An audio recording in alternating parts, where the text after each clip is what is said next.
fellow investigators, and welcome to our video podcast, Into the Darkness, where my friends and I play the Call of Cthulhu role-playing game.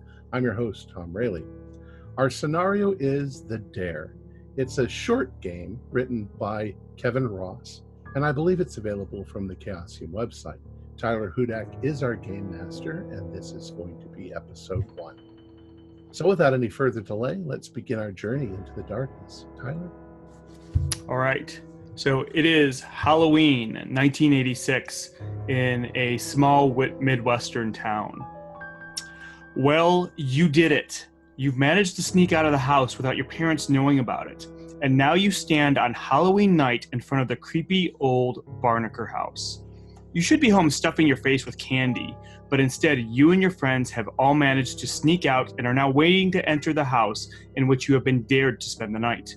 Roger, the snotty little butthead who dared you to do it, is also here to make sure you guys don't chicken out. It all started earlier today while trick-or-treating. Words were exchanged between your friends and Roger, taunting as children are wont to do, and it was then he spoke those immortal words. You guys think you're so tough and brave? Well, I think you're just a bunch of fraidy cats. If you were such hot snot, you'd spend the night at the old Barnaker house. At those words, a shudder wormed down your spine, because everybody knows the old Barnaker place is haunted. In fact, Roger continued, I double dare you to spend the night there. You and your friends hemmed and hawed, but you all know Roger had you exactly where he wanted you. You couldn't back down in front of the whole neighborhood, could you? So it was decided. Everyone would sneak out of their rooms and meet here in front of the old Barnaker house.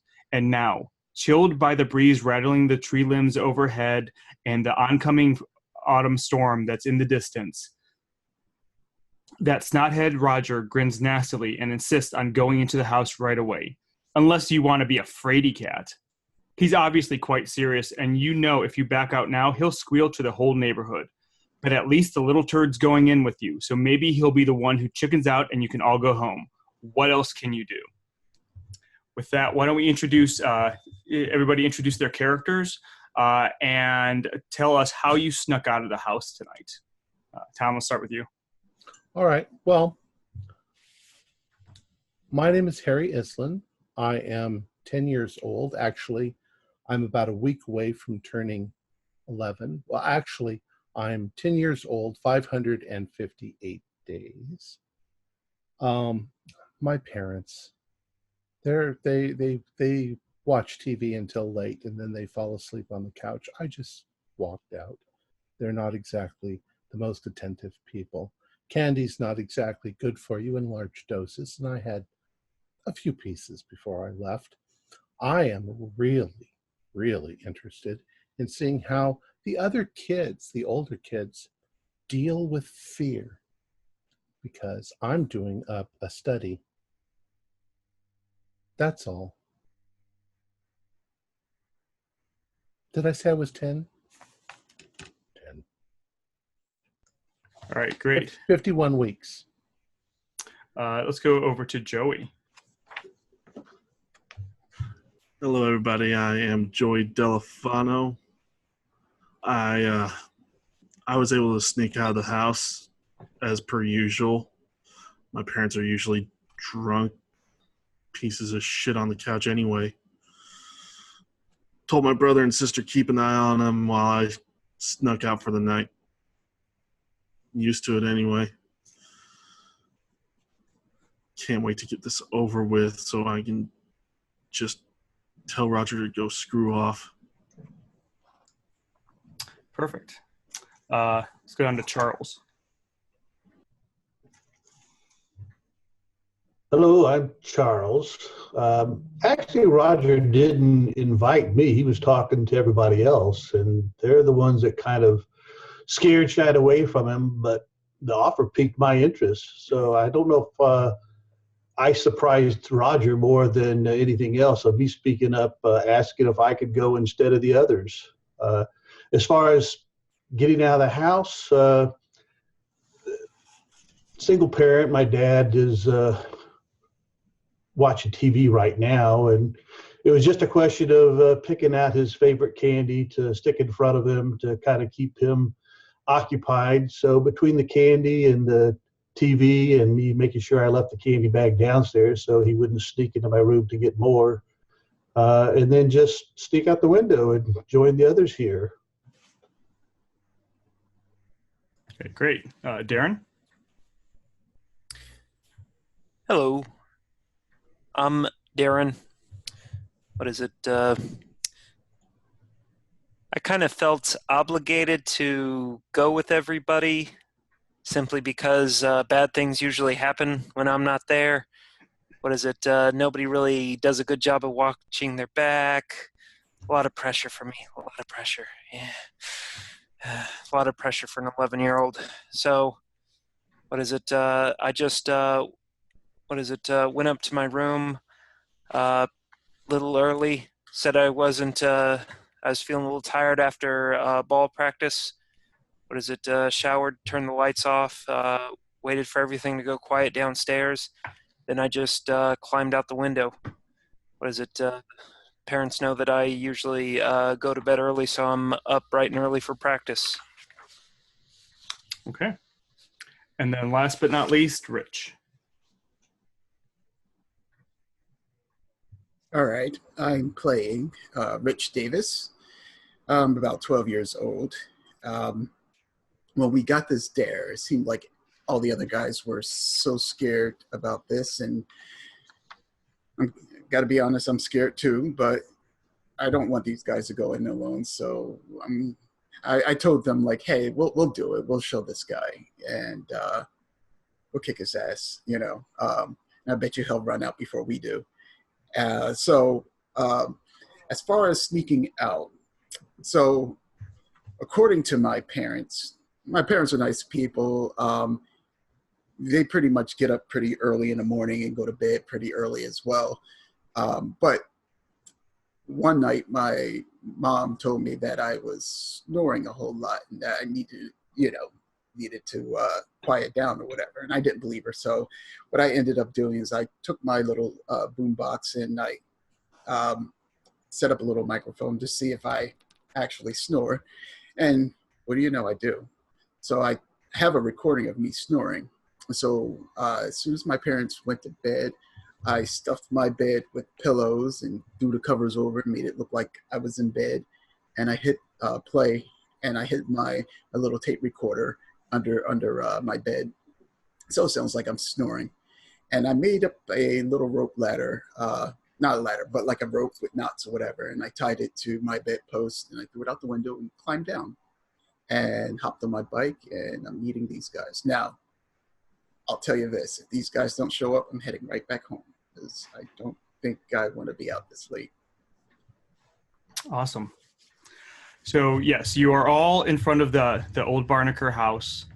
Roger is with you, kind of, picking at everyone, laughing a little bit, talking about how he doesn't think that anybody's going to go with it.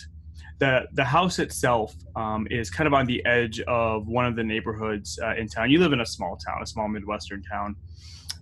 Roger's last name is Simmons. He's about 13 years old, so he's in some of your grades. He's been held back like once or twice, so he's probably in, let's say, like 7th grade. So he's been held back a little bit, but he's your typical bully. The Barnaker house is kind of on the edge of town. You've all heard rumors about it. As kids are going to talk about whether it's haunted or a witch lives there or people were murdered in there or something like that. You've all heard rumors, as has everyone at your school and probably everybody in town. The house itself is in very poor repair. The paint is peeling or absent. The slate roof looks like it's going to fall off. It is a 2-story house with a cupola sticking up on top. In other words, one of those like little tower thingies. It's surrounded by a iron rod fence with sharp points on the top. However, the gate to it has long been broken into. There used to be a chain on there, but you can see it sit lying on the ground, and it swings very rustily and noisily in the breeze. The yard is very overgrown. The grass is at least 2 or 3 feet high in some places. And so you stand there waiting. Roger is looking expectantly at you, kind of looks at everyone and says, well, are you going in, or are you guys going to be fraidy cats? You first. Me said first? No. I'll No, follow you guys. I'll be with you guys the whole night to make sure you don't chicken out. Look, is that a light in the window over there? Ha, you bet there is. I've already been in there. I've got the key. I put candles all over the house. You know, once we go in there, I'm locking the door. He pulls out a So key. full of shit, I'm Roger. gonna go to Pulls out snatch one it. of these like old skeleton keys, shows it to you, and says, "You know, I'm going to be keeping this on me the whole night." But I hid go one to in snatch the it. house. If you guys can find, he like you go to snatch it, and he's just expecting that. He kind of takes it away really fast and puts it down in his pants, in his pocket. Ew. He said, you know, I hid a key in the house. If you guys can find it, you guys can go. But I don't think you're gonna. I think you're all gonna chicken out before the night's over. Seriously, Roger. I'll head towards the door. Okay. I'm How I'm big going is with. Roger? Say that Is again. he like? I said, how big is Roger? Is he like bigger than all of us? Yeah. I mean, he's a pretty big kid for his age. So you know he's pretty strong. I mean, Joey, you know, you might be able to take him in a fight, and if you all ganged up on him, you probably could. But you know, regardless, you're all maybe a little bit scared of him, but you're even more scared of his older brother Ace. Ace is in high school. He's probably 19, maybe 20. He's kind of failed a number of times as well. And when I say he's in a high school, he's technically only in high school. He's just never graduated and probably doesn't show up anymore. But you know that if you do anything, Ace is probably the one reason I'm not kicking this guy's ass right now. Exactly. What are you talking about? Roger's like 2 years older than me. He can buy beer and stuff. Yeah, cigarettes. Yeah, so tall. I'm going to follow Joey. Okay. Yeah, I'm As I- going up there too. As I pull a cigarette and put it in my mouth. You have a cigarette. Oh, let me get one of those. Roger just kind of scoffs at you and follows you as you walk up. You know, you walk up onto the front porch, and you can see that there's the front porch is very, you know, squeaky. It's a wooden front porch. In fact, everybody give me a gym class roll. 57, that's a pass. 87 out of 60, definitely not a pass. So, for those of you who pass, you get up on the porch without an issue. For those of you who fail, you're stepping on there. You can feel the wood, the rotting wood beneath your feet just kind of start to give way, and you can hear it start to crack as you move onto it. I don't think this is safe. Roger's like, "What? Don't tell me you're chickening out now." I'm not afraid, but it's dangerous. Oh. You haven't seen anything yet. Charles hobs off to the side a little bit. Are there any planters on the front porch? No, there's not. There's leaves all over the place, but the front porch itself is empty. All of the windows too, and you notice this on the house, all of the windows are boarded up. The front door, however, is not.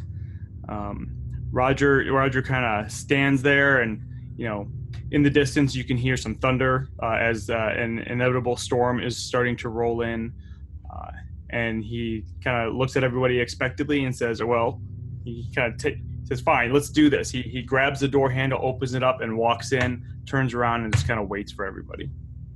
All right. I go in. Go in. Go in. Go in. So you enter into a long and narrow entry hall. To your right, you can see a number of doors. One on your right, at least as far as you can see, one on your right, and then you see stairs that are going upstairs. and then a couple doors on the left, and it looks like there may be something down the hall as well. Nearly all of the furniture is gone except for a few iron plant stands and some surprisingly robust ferns and plants.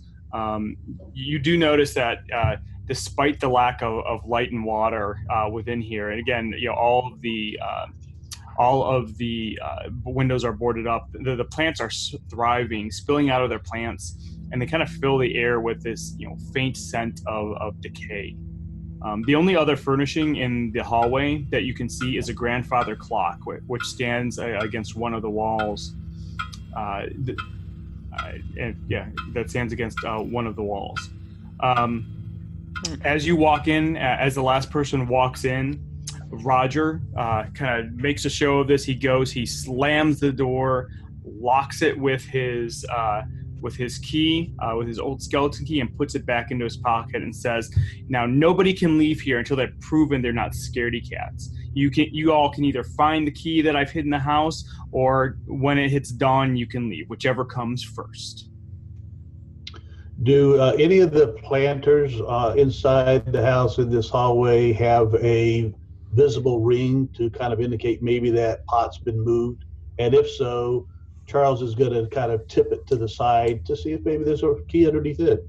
Give me a notice stuff roll. Could be. I did. You look. You don't see any. There is a pretty good dust amount of dust on the floor, and you can see footprints all over the place. Not only do you see footprints, but you see rat tracks. And in fact, as soon as you entered in the house, you can just smell the stink of rat urine and this mildewy scent coming from just all over the place, mixed with some other scents that you can't really determine. But looking at the plant holders themselves, you don't see anything to indicate that he may have put the key in there. This doesn't seem very sanitary. Sanitary? Yeah, we could get all kinds of nasty germs from in here. Oh, that sounds like scaredy cat talk. I told you I'm not afraid. I'm just concerned for our health. Yeah, whatever, Harry. I'll go over and look at the grandfather clock. Is it currently running, or? It is not. Are you gonna open it up, or are you just checking it out? So you open it up, and you can see that at some point in time, the guts of the clock have been ripped out by vandals. It's completely empty except for the faceplate that's there. That's a shame. Big enough for somebody to fit into? I mean, if you were really small, you probably could. One of you might be able to fit into it, but it's only about maybe a foot and a half wide at most, and probably about 6 feet tall. Okay. Closing the door to that, and what is it? Shrugging and saying, "Well, I was going to use it to keep time until dawn." Staring at Roger. He's like, "Oh, you'll know when it's dawn. You'll see the light. Come on." That's the smartest thing that Roger's ever said. Note to self. Well, he just probably learned how to tell time. Hey, I learned how to tell time when you guys did in the 6th grade. Or was it 5th? Whatever, man. Whatever. Come on. But you're in the 5th grade. What do you mean? Whatever. Come on. What are you doing? Are you just going to stand here all night? Well, you set things up, right? You set up a candle. Show us around. And you can see that there's this very dim ambient light from various places where Roger has put candles. Give me a you can see that these the candles are kind of placed in random places, and they burn with this low flame that makes occasional wisps of this acrid smoke that comes out. Are these scented candles? Did you get these from your grandmom's old basement or something? Ha! Maybe it was your grandmom's basement. Whatever. Roger, give us a tour. We're gonna be here till dawn. You might as well show us around, huh? Hey, you guys go around. I'm not gonna. You think you're gonna trick me to leading you where the key is? Whatever. I'm just gonna follow you guys around. Make sure you don't chicken out. I shrug and walk towards the kitchen. Yeah. All right. So there's a door to your right. There is a door to your left. There's the stairs, and you can kind of looking down the hallway. You can see some more ambient light. You can see another 2 more doors down there, and then the back entryway. Well, with the setup of most houses, kitchens usually had a window. Could I tell from the outside which room that would be? Not from the front of the house. Oh, No. because they were boarded. Right. I'll go right then. Okay. I'll So go left. So, like, you can handle him first, but if he's going right, I'll go left. Okay. So are the stairs straight ahead, kind of split in the hallway in front of us? So you could either go up the stairs or you could go to the left of the stairs down the hall? Yes, exactly. Okay. All right. So so who's going right? Sorry. I'm going right. All right. Is anybody going with Darren? I'll go with Darren. I'll go with Darren. So I'll Roger's go with Rich then. All right. So Roger's kind of standing in hall, smiling a little bit. As you guys go to the right, you see that it's a dining room.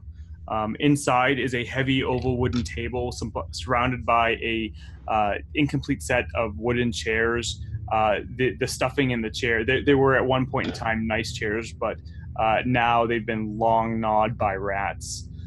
In the corner of the room, where it was once hanging on a wall, are fragments of a large shattered mirror that has fallen to the ground, and small broken bits of glass are just littered everywhere. There's also a battered china cabinet on one end of the room.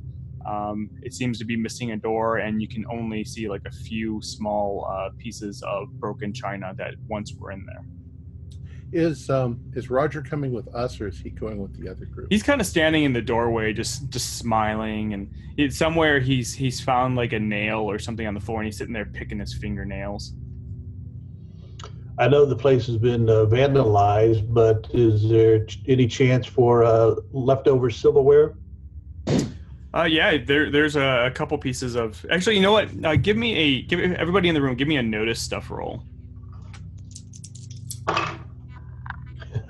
Yes. Yes. That's a no. You guys just get regular successes? I got a hard. Okay. I also got a hard. All right. So you both you do find some pieces of silverware, a couple forks, spoons, and knives on the floor. They're all kind of glistening, or you pick them up or you touch them, and you kind of get this almost like greasy feeling to them. It kind of feels a little bit mildewy and kind of nasty.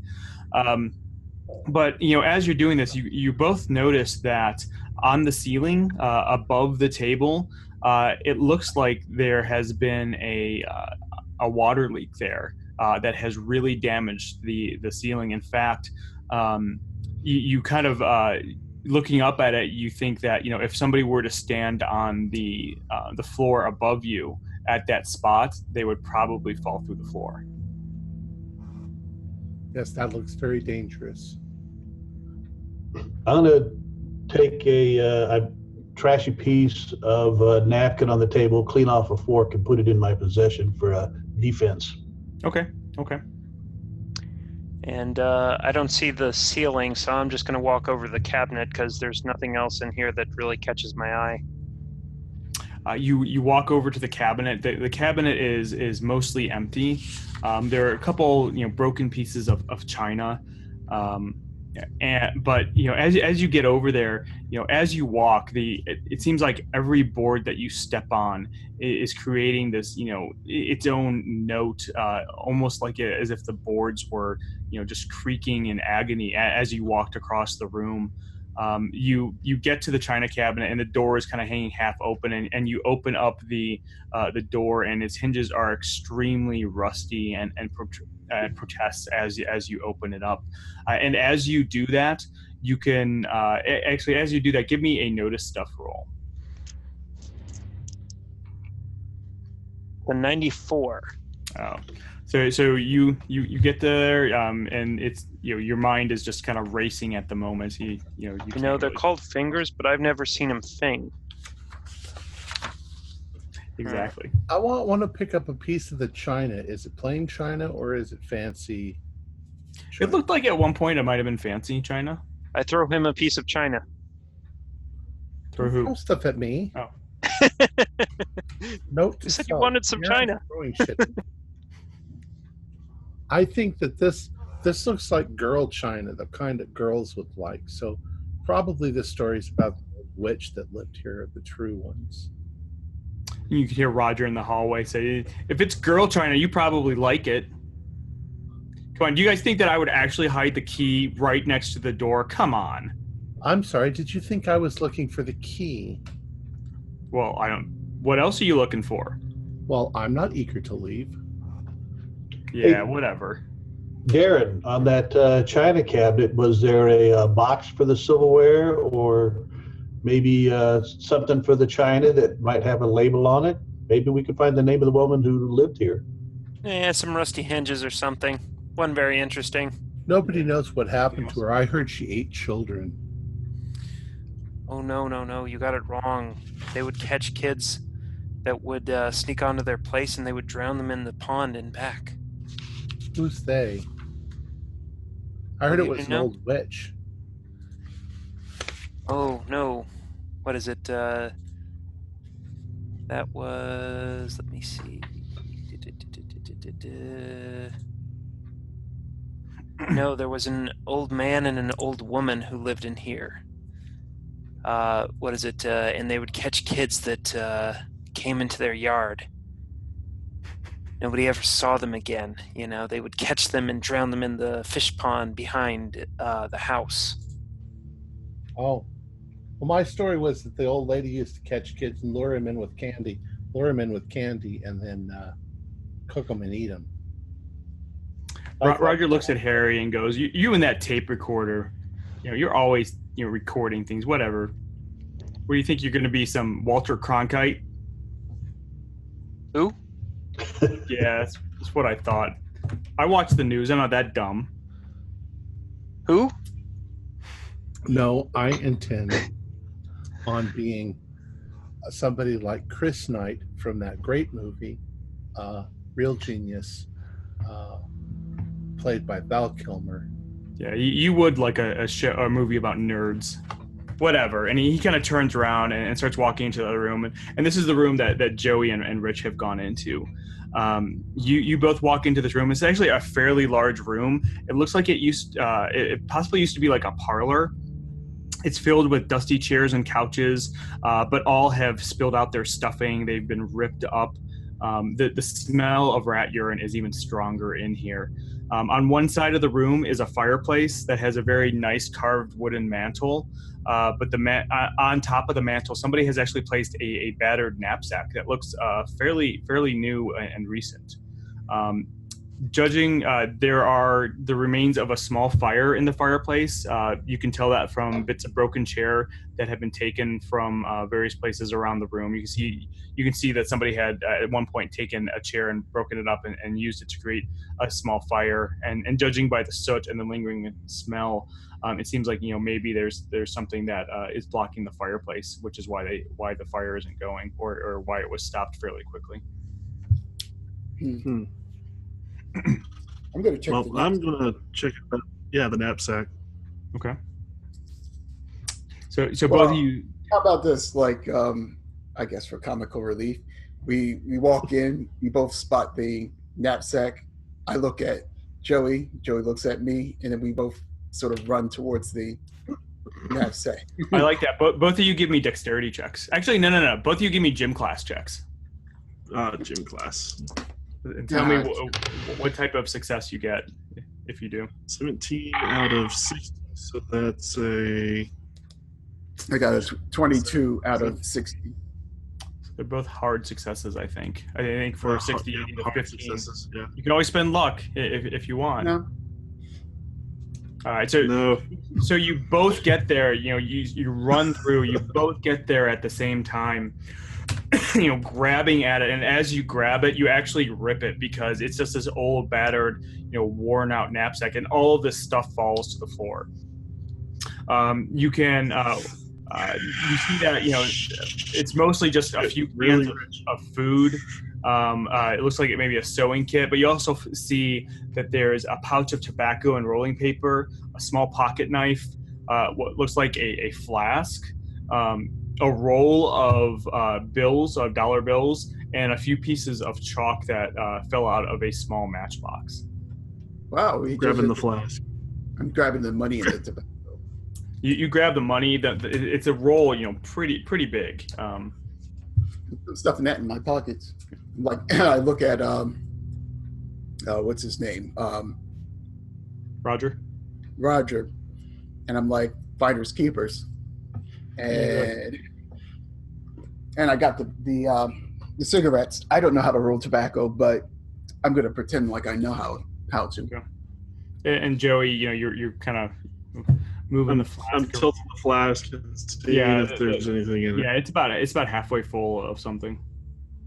You kind of unscrew it and sniff it. It smells like whiskey. And I'm not going to actually drink it. My lips are actually closed. So I'm going to act like I drink it. Roger just kind of looks at you, rolls his eyes, like, yeah, whatever. You're acting tough. Yeah, I don't buy it for a second. He just kind of starts walking around the room. He picks up one of the legs of the chairs that are broken and just like, no, whatever, man. And just starts swinging the chair leg around until he finds like a painting that's like ripped up on the wall. He kind of grabs it down, just starts beating on it. I kind of look at him and look at Joey. And I'm like, what's his deal? And then you said there was like a sewing kit? Yeah, a little sewing kit, a couple cans of food. Okay, here's a question. Is there anything, well, I'll take like a not a broom, one of the chair legs. Is there like rags or something like that? Or yeah, we could use the rag, the back. Yeah. All right. Oh yeah. I see. And so like while Roger's like beating on a painting, I'm gonna take the rags and I'm gonna wrap it around the leg. And I'm gonna kind of like creep up behind him and like do this over his like right ear or something like that. See if he jumps. All right, give me a be sneaky roll. Right. Come on. Nope. 34 out of 20. Yeah, there's too much stuff in the room. You start sneaking up and getting closer, and you accidentally kick something that scuttles across the floor, and he kind of turns around, looks at you, is like, "What are you doing with that? You're not trying to sneak up on me, huh? You're not getting the key that way." No, I was actually going to. I'm heading towards the fireplace. I'm actually going to check to see if there's anything in the fireplace. I mean, we found some money, but maybe there's some other treasures. Sure. So, first, give me a nature roll. I have nature? I do. And I failed that. 40 out of 10. So you can. So looking in the fireplace, you do see that there's some wood that had been burning in there. You can't tell how old it is, but you can smell the smoke pretty well. So it could have been. It's not long ago. It's not warm, is it? Like it's not still kind of warm? No. Okay. No, it's cold. It's definitely cold. And looking at the fireplace, you can see that the flue to the fireplace is shut. Oh, okay. I don't know how to open one of these things. Is there like a chain or something? Like It's like a little handle that you would pull. Yeah. No, I'll pull the handle then. Give me a strength check. Nope. 65 out of 45. Now you're pulling on it, and you can kind of feel it, budge a little bit, but it doesn't. Hey Roger, give me a hand over here. I want to see what's up here. Like I'm not. Whatever. I'm. Are you gonna climb up the fireplace to escape? No, I'm curious to see what's behind this thing. Yeah, I'm not gonna help you. What? Are you chicken? Yeah. Come on. Fine. Whatever. Come on. So he comes over, kind of starts pulling it with you. Go ahead and make another check, but You use a bonus die. Oh, I got a 21. Perfect. Oh, there we go. So you with both of you pulling, it takes, it's a little bit more difficult to pull, but it finally gives way, and something just falls out of the fireplace. It must have been stuck in the flue, lands right in front of you at your feet. And give me a sanity check. Actually, Joey, give me one too, because you're in the room as well. I got a 14 out of 55. All right. 49 out of 60. All right, so you both pass. You don't lose anything. What But about Roger? this desiccated corpse of a raccoon falls to the ground right in front of you, half just kind of half rotted away. Roger just kind of laughs and kicks it across the room. Damn, gross. So no yelling. Wow. As This it, thing- More like Well, that. this thing smells better than Roger. so with that, Good one. back in the dining room, what are you guys doing? You can hear there's some commotion or something going on across the hall. So I shrug my shoulders and throw another piece of china at Harry. Here, catch. Stop throwing shit at me. You said you wanted it. You guys know that this is probably all a setup. Oh, of course. You know that Rogers has probably said. Joey, would you wait, is Joey in here? No, he's in the No. other room. It's just you, Darren, and Charles. I've got a funny prank I want to pull, but I don't want to get Roger to beat the crap out of me. Go on. I turn around and I start walking out towards where Roger is. Okay. So I see him over by I walk up to Roger and I'm like, Roger. Yeah. What do you want? You want to record me again? Well, okay. How do you feel about Tanganaria domestica? Kind of gives you this what? I don't know what that is, man. It's the common hobo spider. There's one crawling on the back of your neck right now. It's like, what? Give me a. I don't know what this would be. Give me a taunt roll. What? Okay. Yeah. I would think it'd be spooky stuff. Spooky stuff is more kind of like a cult type, knowing a cult type stuff. Yeah, I've Okay. only got a 5 in taunt, so yeah, I did. I would think science class because you mentioned the name of the Exact spider. It's whatever the GM says. No, I think Sure. taunt would work for this. So I failed. You failed.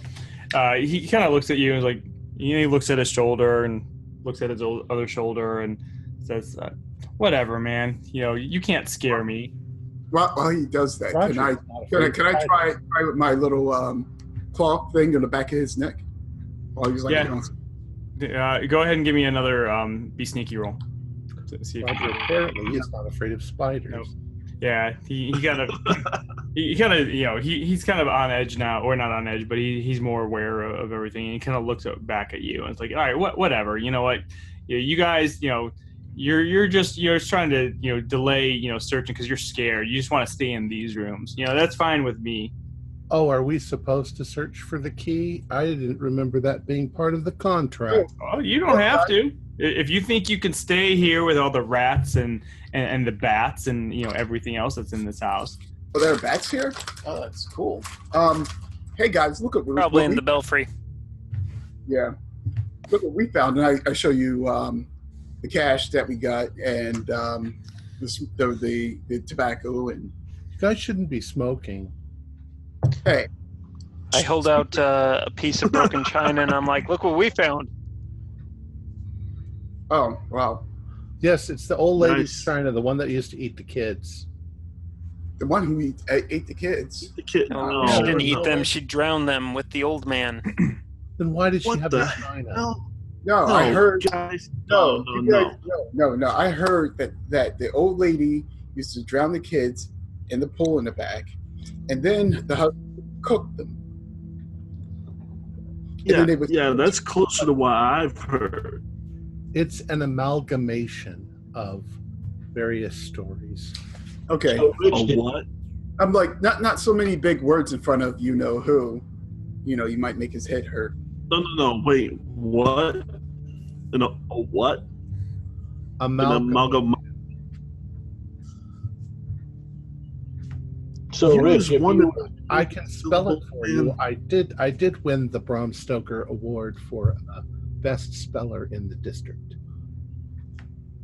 Yeah, sure, Brahms Poker or whatever. It's the name of our middle school. Here's you guys all to go to Bram Stoker Middle School. I don't think Joey. And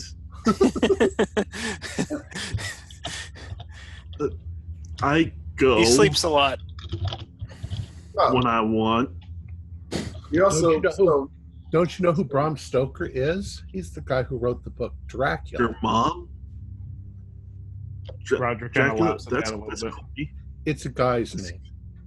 I thought it was Roger's old grandmom again. We You know think what? I'm going to check up upstairs, all right? Be careful. Anybody want to join me? Feel free. Let's go upstairs. I mean, there's nothing else down here. I mean, except for a smelly. But he's listening to me. Wait! Yes. What? When we were in the dining room, the roof looks really unstable. Be careful upstairs that you don't crash through. Well, if you could do us a favor, if you could walk Roger into that room, and then we'll go to the room above and we'll jump up and down and fall on But top then of it. everything would fall on top of Roger, and it would maybe kill Rod. before that happens, And then we could take the key and we'll go handy. The key's probably in that flower pot over there because, Roger. What was Meanwhile- Charles saying? Meanwhile, we're all talking about Roger like he's not there. What was that, Which is- Charles? Oh, he's here? Oh yeah, he's in the room. Too. Sorry, I didn't notice. What was Charles saying? so everybody else is moved off into the parlor room. Charles was still in the dining room, Okay. and with him alone in there, he wants to look up to the ceiling, and in more of a whispered tone, he's going to question, "Mother?" That's for his background. And you don't hear anything. Well, actually, you when you say that, you hear a bunch of rats just start scurrying in the walls, and probably in the area between the ceiling and the floor above you, and with that, and everybody can hear this. There's a large crack of lightning, and you can hear wind just start to beat against the house, and rain just hit it as just start pouring down outside. Wow. Well, that's great.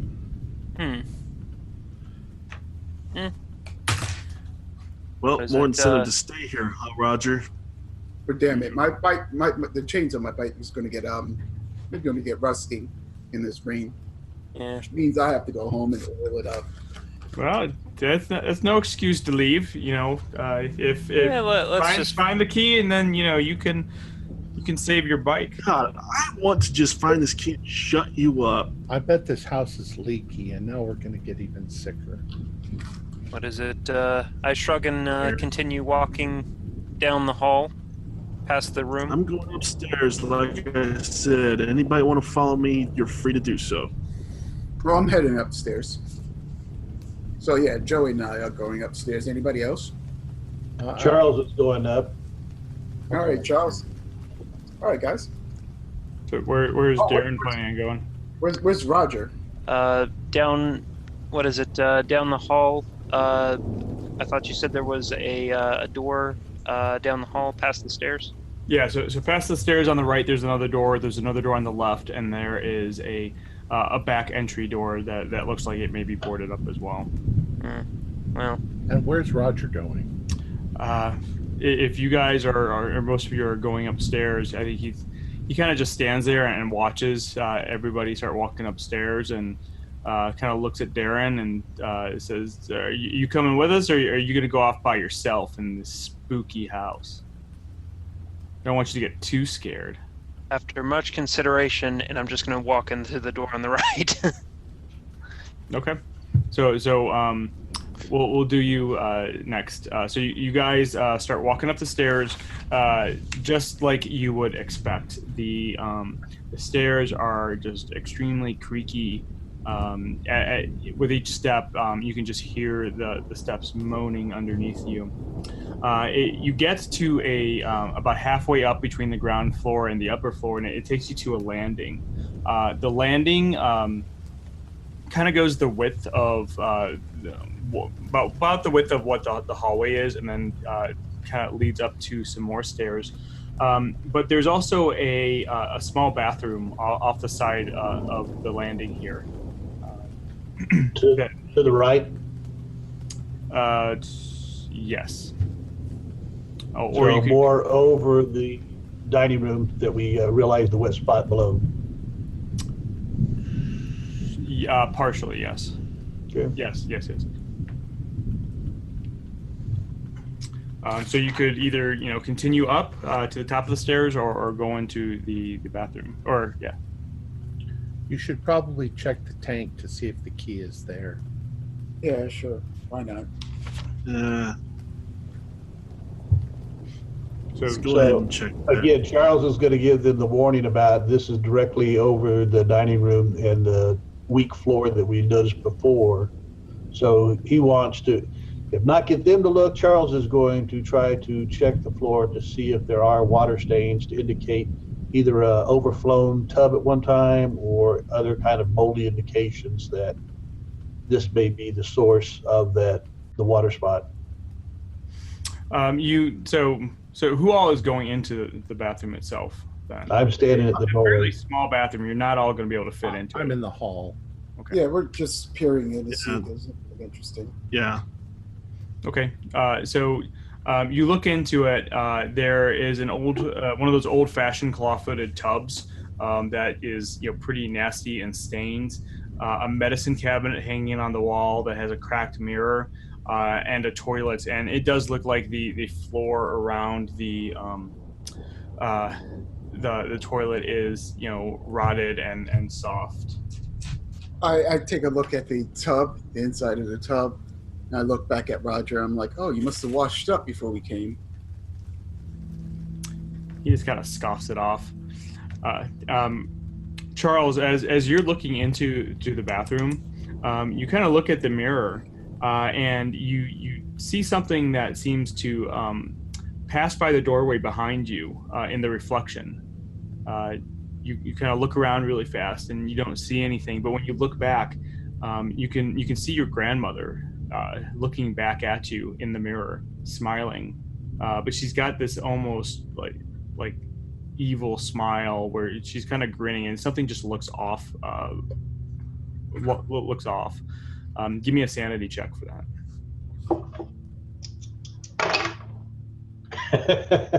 I failed, 94. All right, go ahead and lose one. And as soon as that happens, you kind of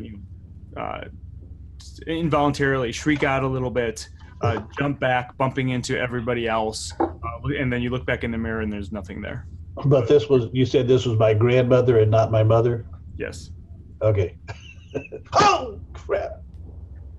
Oh, yeah. Did you just see that woman? Well, we know you're ugly, but gee, calm it down. What woman? Passed right by. Harry would have been in the hallway behind me, right? Well, just passed over Harry's shoulder. Come on, Charles. We were right here. No, from the reflection, it would have been. She would have passed just behind you. All right, I'll look in the mirror. I'll look in this mirror to see if there's something. You look in the mirror and you don't see anything that's. You just see your own reflection. You don't see anything else. I'm gonna look in the room behind me. Well, the room behind you is just the landing. There's nothing there except for all of you. Okay. Well, any last words? from anybody? Maybe the last words you have. I'm getting scared. Roger's kind of laughing at you. You're already getting scared now, aren't you, Charles? That was my grandmother. Why would I be scared of my grandmother? But that was not the grandmother I remember. Why Your would your grandmother grandmother be in our house? That's what I'm asking. I think you're starting to see things. You're so scared you're starting to see things already. Maybe that's an indication. Yeah, and Come on, let's just carry on upstairs. and so you know whoever's going to continue upstairs, you continue upstairs, and once you get to the top of the stair landing, you're in another hallway, like an upper hallway. The condition of the house up here is even worse. There's huge water spots on the ceiling where water has obviously seeped through.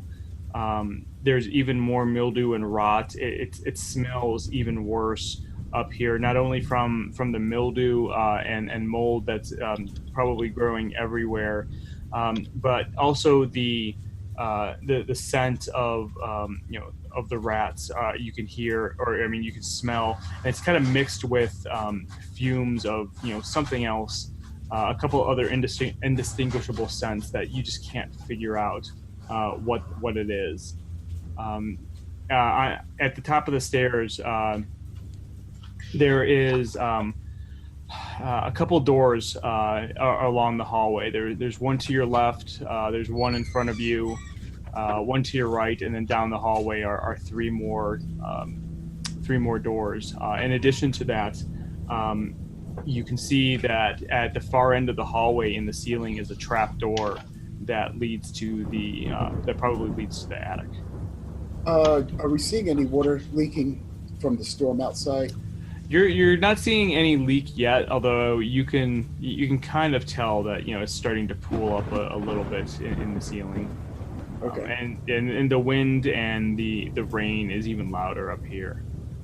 Another question from the outside. How many floors does it look like this house has?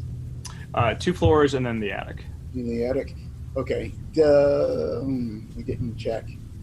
I wanted to know if there's a basement. I mean, usually if there's an attic. Oh yeah. You could tell there was a basement. Okay. Especially you could kind of see some windows on the ground. Okay. There was a basement. Okay. So with that, we'll jump back to Darren. Darren, you go down the hallway, right? And you were going to go to the Door on the right. To the door on the right. All right. So you go down to the door on the right, and it's the kitchen. There are a number of cupboards and drawers that some of which are open, some of which are not.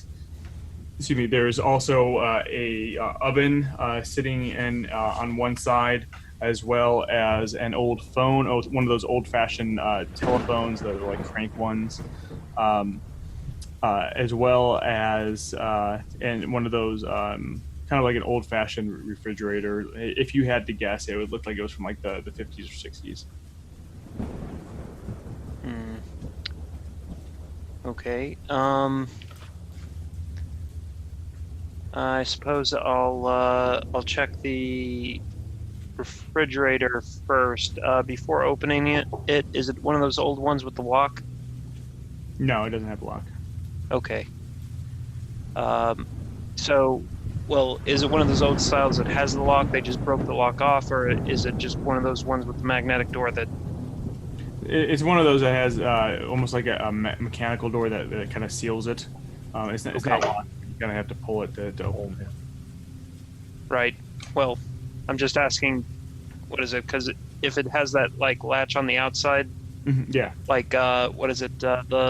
If you get inside and latch it, like you can't open it from the inside. Oh yeah, it's definitely like that. Yeah. So if it's like that, I'll break the lock off on the outside, the mechanism. What are you going to use? My aluminum baseball bat. Oh, all right. Go ahead and give me a gym class roll. Just Sure. Just to make sure you don't fail. As long as you don't get a critical failure, you're fine. That is a 41 out of 80. Yeah, you knock it off. It was already kind of a little bit loose, so it just easily comes off. That's what you're supposed to do when you throw them away. Now Did you you guys know. hear that noise downstairs? What is it? I'll look actually inside it now that what is it? Now that nobody can get trapped inside.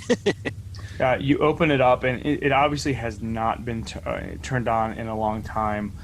This smell hits you, and you start to gag a little bit. And inside, you can see just the long decayed and rotted remnants of something. It's so old that it's kind of, it may have been fruit or vegetables or meat or something at some point in time, but it's been like shriveled up, and it's just these black balls of goo. Yeah. Closing that back up. Walking over to the stove and checking that out. So you open the stove, and you find this mass of ashes inside of it, and including what seems to be several bones in there. Give me a nature roll. Nope. So you look at the bones. You just can't tell what they are. They're a mixture of different bones. I shrug and walk up to the telephone. Okay. What is it? I'll give it a couple turns, see if I can get a dial tone. You don't hear anything. Do you have fixed stuff? Yes, but I'm not great at it. You think that if you play around with it, you might be able to get it working. It'll take you a couple minutes, but I'm not willing to commit that much time to it. I just idly wanted to see if it worked. okay. I'll put the receiver back on the hook and check out the drawers just real quick. Make sure that he didn't hide the key in like one of the drawers or one of the cabinets. Sure. You start searching through all the cabinets, all the drawers. You find lots of different pots and pans. You find a couple small knives, more like steak knives, things like that. Give me a notice stuff roll as well.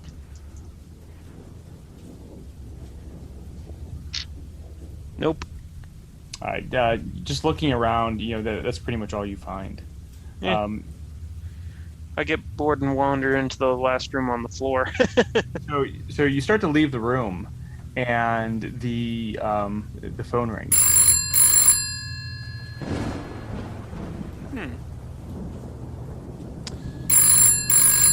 What is it? It rings again.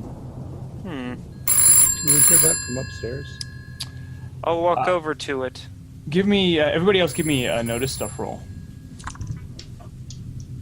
Ready? 03. 04. Regular. I fail.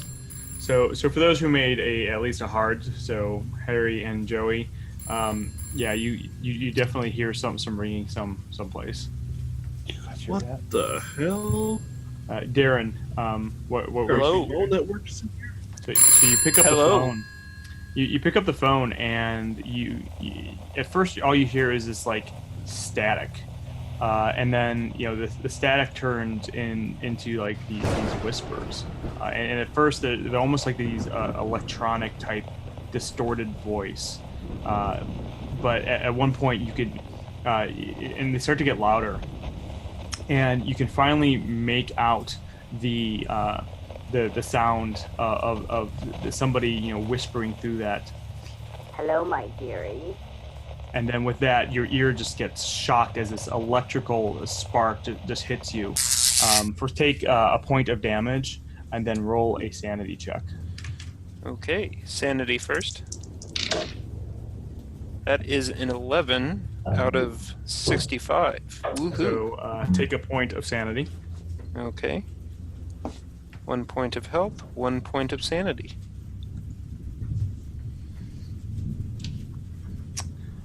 And with that, everybody else had been at the top of the stairs. You you heard the ringing. What? At least Harry and Joey heard the ringing. What are you going to do? Did within here Darren suddenly yelp? Yeah, you probably would have heard that as well. It's Darren Well, downstairs. at that point, Joey's definitely going downstairs. Not only did the phone ring, but somebody yelled. Yeah, Going to find out what's going on. I'm going to run down with them. Okay. I'll go down as well. Actually, I want to go back to the parlor because I forgot that amongst the stuff that we found, there was a knife you mentioned. I didn't pick that up. Okay. So I want to pick that up. So you run downstairs. Everybody, Charles, are you following them? I'm following, but I'm at a slower pace. Okay. So you all start going down. Charles, you're going a little bit slower. Roger is just kind of following behind you. He's just taking his good old time, and he's kind of chuckling a little bit, muttering under his breath about how you're all obviously just seeing and hearing things. With that, everybody, Rich, you're able to run in there and get the pocket knife without an issue. Everybody runs into the back kitchen, and you can see at that point, Darren, what were you doing after that happened? What were you doing? Yeah, after I got shocked, I cursed loudly, dropped the receiver.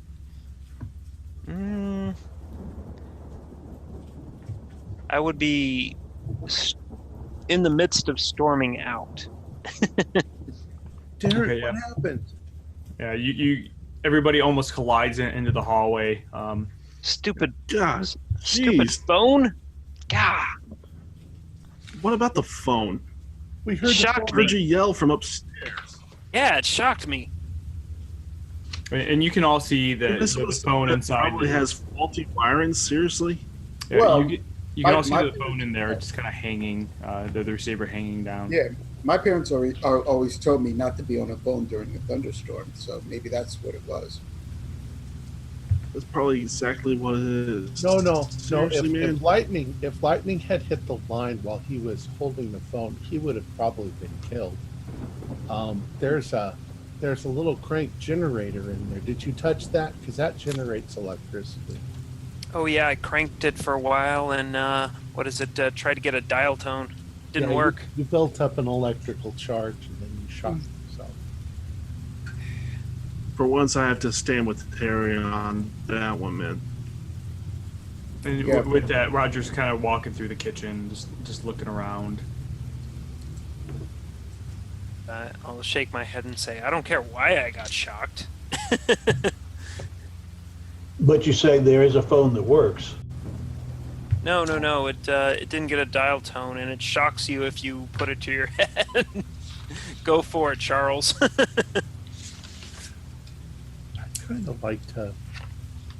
He will. You can do all kinds of experiments with those magnetic things. I might come back here and take that. Charles, you look at the phone. The phone is completely dead. In fact, you with those old phones, you can kind of open it up. You open it up, and there's like absolutely no wiring inside of it at all. Looking at it, you don't even know how it would have even created a charge. Oh, so it's not that it fried; it's that nothing was there to begin with. Right. Exactly. Are you? Maybe it was static electricity. I don't care I if it don't was know. ball lightning. That's weird. We noticed now that we're down here. We noticed that we missed this room. What about you? Said there was a room across from this one. Yeah. Yeah, There's one more across room. the hall. Yeah, there's one more room across the hall. In fact, looking in this room, Darren, you now notice, and everybody else notices, there is actually like another door here that's kind of like partially open. Looking, glancing down in it, you can see that it's the stairs to the basement. But there is another door. Excuse me. There is another door across the hallway, and there is the back entryway here as well. Okay. Right? Well, there's the basement, Rich. Okay. Hey, So we're all agreed. Basement. yeah. Before we go, the back entry, is there, like you said, the windows are kind of boarded up? Yeah, but you know what? Give me a notice stuff roll. No, I got a 65. Since you're all in the hallway, you can all make that roll as well. Nope. What was it for? Notice stuff. I barely missed. I didn't know. You can always turn Darren them does up. not notice stuff. It was that closed. Yeah, you can see that the back door has been boarded up from the outside, not the inside. Oh, from the outside. Okay. Yeah, I mean, the reason why I asked is I wanted to know if it's completely boarded up or if there's spaces where we could see out into the back. oh yeah, so yeah, you can definitely. So the window for the back door is only like the upper half. Okay. That's been boarded up, but there are the boards aren't completely solid, so there are definitely places that you can through into the backyard. Okay. Yeah, I'll take a peek out there. So you take a peek out there, and it's really hard to see. Every once in a while, a flash of lightning illuminates the backyard, and you can see that just like the front yard, it is very overgrown. But you also see this shed that's very dilapidated and kind of leaning to the side a little too much, and it looks like there might even be this in one area. There might be this. Well, that there's an old fish pond back there. Okay. You can kind of see that as well. That's what I was looking for. Yeah. I was seeing if the stories were true. There's like a pond or something like that back there. Okay. But nothing else. I don't see anything else. No. Okay. All right. Let's head down to the basement, guys. I'm still more curious about what's upstairs. You guys can go ahead and check out the basement, but I'm going up. Okay. All right. Basement. Might find some really cool stuff down here. Roger just kind of laughs and says, so some of you are going upstairs and downstairs. What are you going to do if one of you finds the key and decides to leave everybody else? I think that'd be hilarious. We're not going to. And they're stuck with you, which is a fate worse than death. We're not dicks. You're the only one really who's talking about leaving. We're exploring. What the hell? Are you scared? Do you want to leave? I stage whisper so that Roger can hear. He wants us to hurry up and find the key because he's afraid. Yeah, I think so too. Like, what? I'm no fraidy cat. I dared you guys to come in here. You can't tell me that I'm afraid when I'm the one who's been in here. I've obviously been in here a lot because look, I've turned off. I've lit all these candles. I've hit the key. During the day, I bet. Yeah. Yeah, and I bet you probably set things up to make noises and scare us while we're in here, right? Mm-hmm. I don't know, but maybe. There's no way that he was able to create my grandmother, and I swear to you, I saw my grandmother in the mirror, and it kind of proves, or at least hints, the possibility of what I was thinking of this haunted house to begin with. And Wait. Who did what? Your grandmother's here? He saw his grandmother in a mirror. Oh. I'm under the belief. Have any of you guys watched the movie Poltergeist? Mm-hmm. Yeah. Well, Yeah. I'm thinking, you guys don't know this, and I don't like to really talk about it, but my mother and younger brother, Jack, died in a car accident. And after watching that movie, I kind of got the idea that maybe they're just stuck in another dimension. And just like that watery spot in the dining room, maybe that's a gate or pathway to the other side. And if I could just contact them and do you hear that knocking? Maybe if I could just contact them and possibly pull them through. I mean, if I saw my grandmother, then that means there's a possibility. And I'm willing to kind of stick around here and look on this floor. If you guys want to head on downstairs, but something I want to check out. You're a weirdo. Darren is not emotionally capable of handling this. He's going down the basement immediately, escaping the heavy conversation.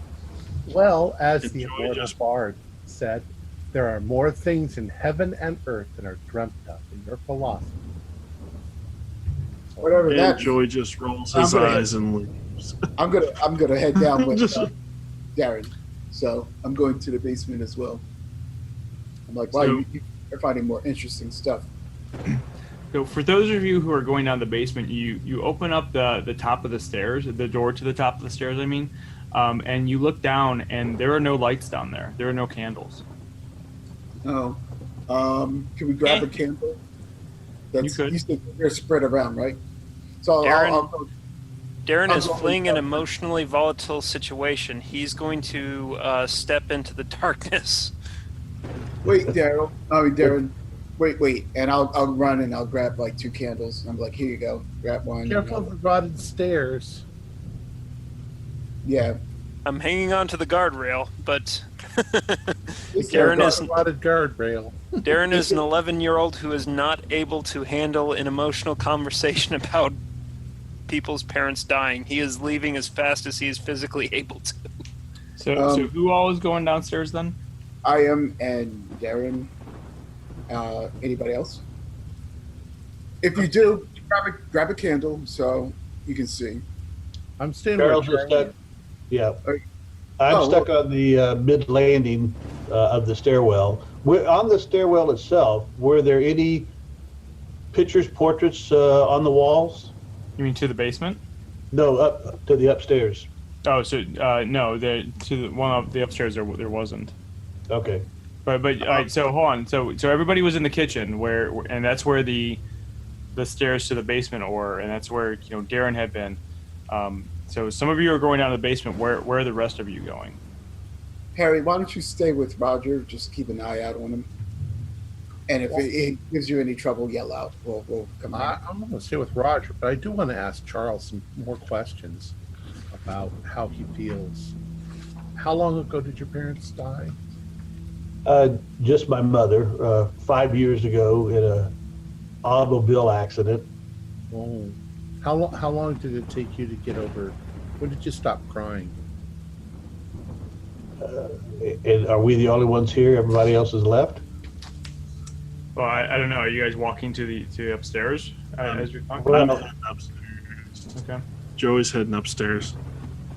So that would mean that Darren and Rich are the only ones planning on going to the basement. Is that right? Yes, and Darren fled. All right. So Charles delays his answer until it's just Harry and himself, and then he'll converse with him. Okay. So we'll do you guys first. So you start, heading to the upstairs. Roger is following along with both of you, or I'm sorry, all 3 of you, and you start, you go through the entryway, the hallway. You start going up to the upstairs, talking the whole time, and then you get to the top of the stairs. Okay.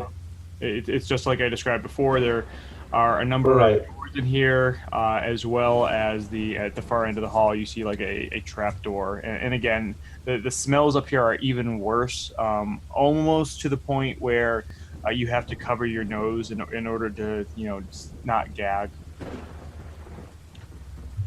Smells like dead rats. It smells like, yeah, dead rats, bat guano, rat urine, and some other smells that are a bit more powerful up here that you just don't know what they are. Ratus norvegicus. I am going to try the first door on the left of up here. Okay, that would be the first door at the top of the stairs. Yeah, let's do that then. Okay. You open that up, and I lost my place. Just 1 second. It is a large bedroom. In the center of the room is the moldering remains of a queen-sized bed. The blankets have long since disappeared, and the mattress is rotting away, has been stained by God knows what, and ripped apart in places. There's no other furniture in the room other than a fine mirror and a brass frame next to the door, opposite or on the opposite side of the room, next to a closet door. The smell in here is just even worse than anywhere else.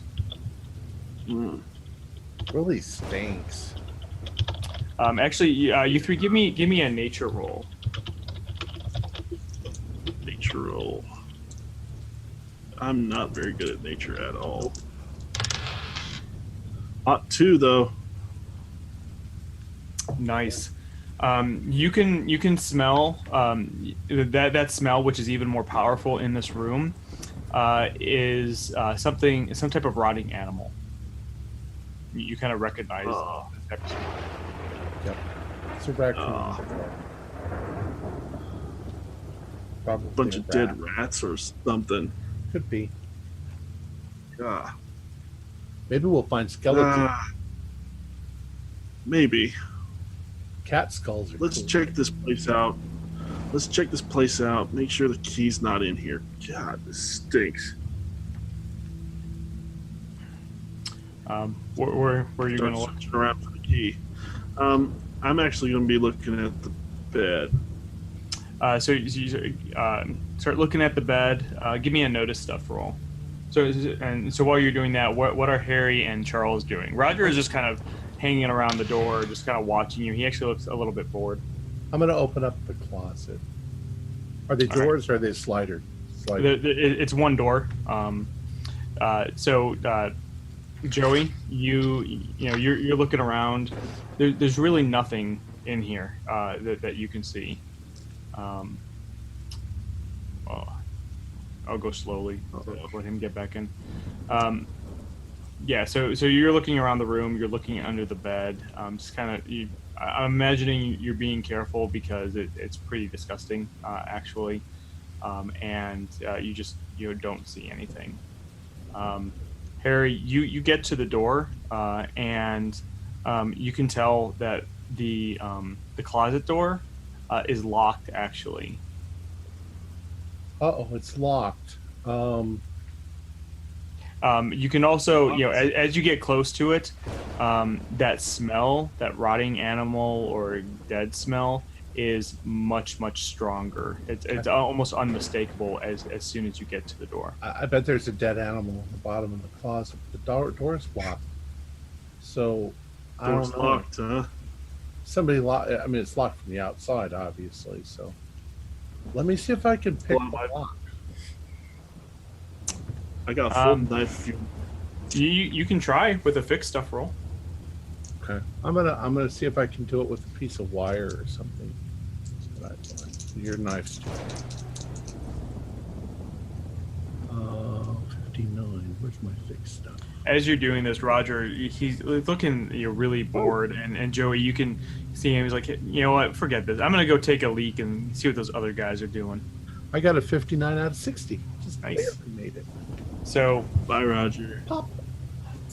I'm really surprised. you kind of fooling around with it, and somehow you hear this click, and surprisingly the door handle kind of turns for you. Okay, ready? Dead animals.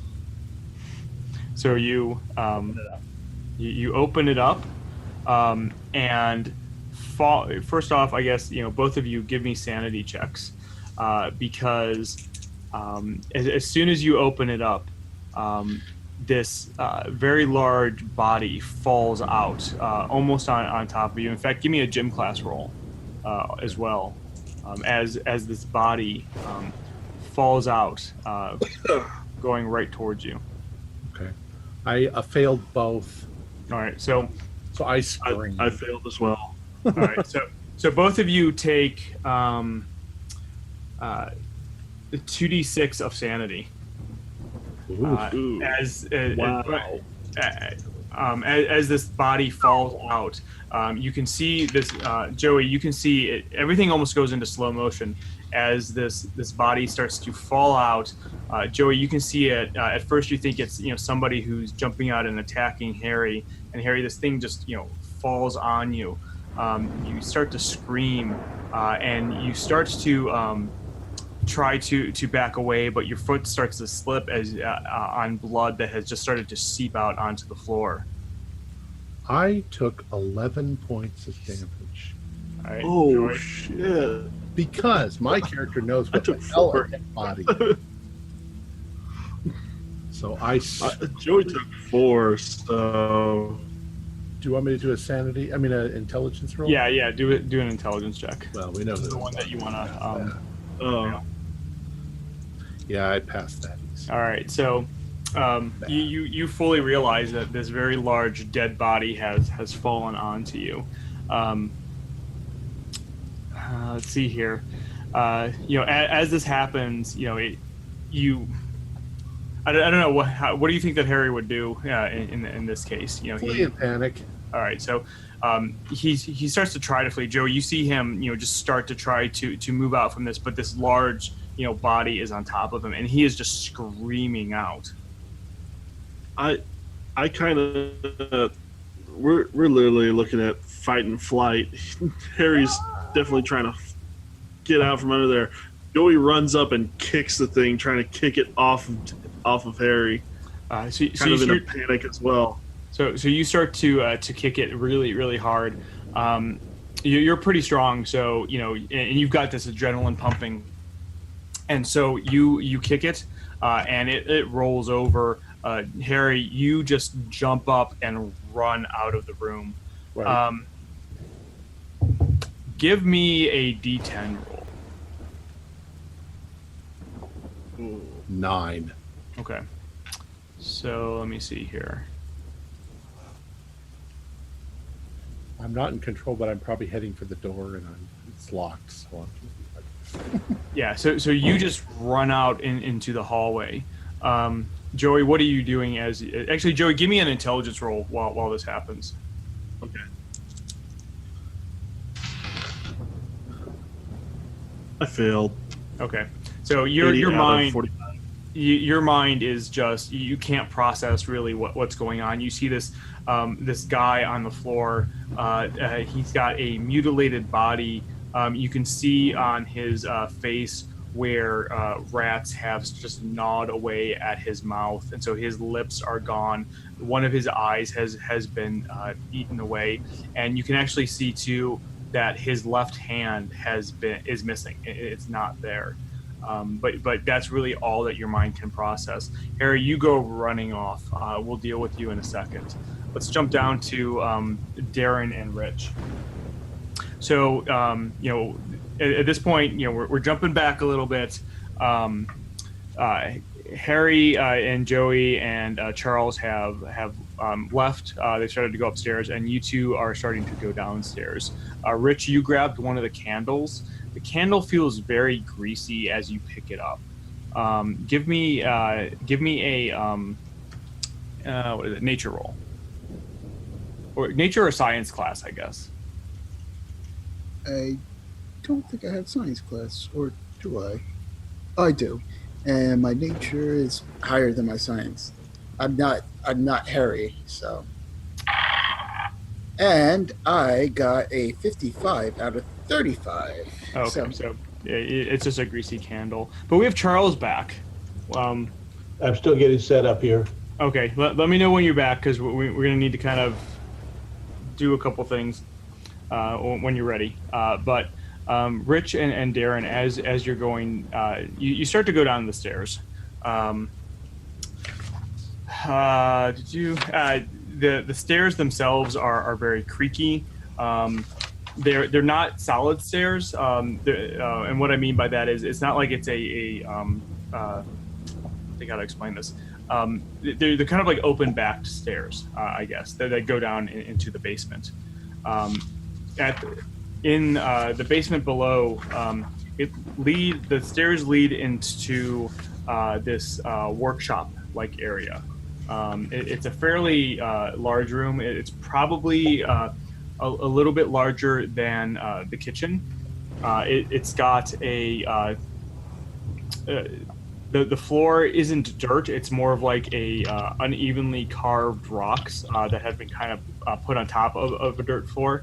But the air down here stinks of mildew, dirt, and many other unpleasant things. The walls down here, you can see that the outer walls are made of stone, but the inner walls separating the different rooms that you can see are made of mortar mixed with horsehair.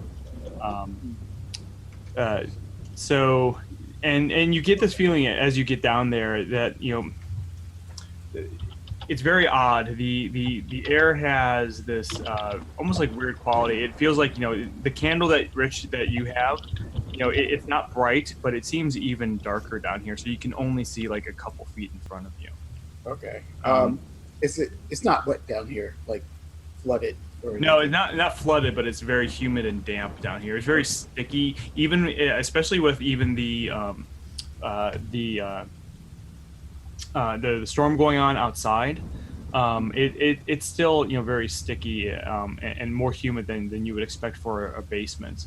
In addition to that, the ceiling is probably a good 8 or 9 feet tall, so it's a fairly deep basement.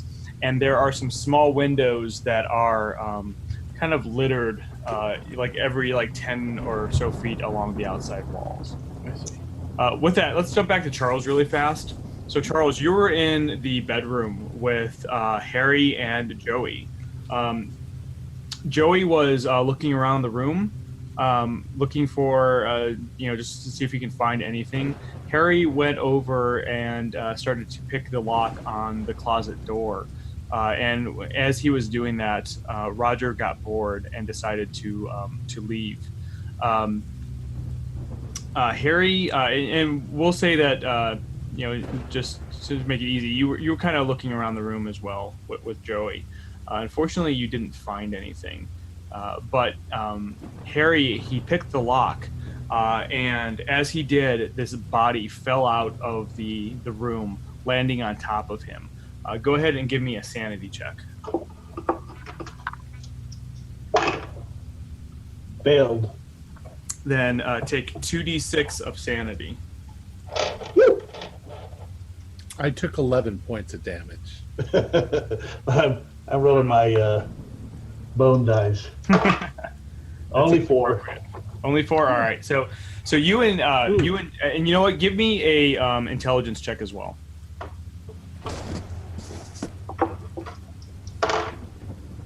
08. Okay, so you actually so what happened was the body fell onto Harry. Harry just completely lost it. Joey ran over and started kicking the body to get him off, and the body rolled over. With that, Harry just jumped up and ran out of the room somewhere.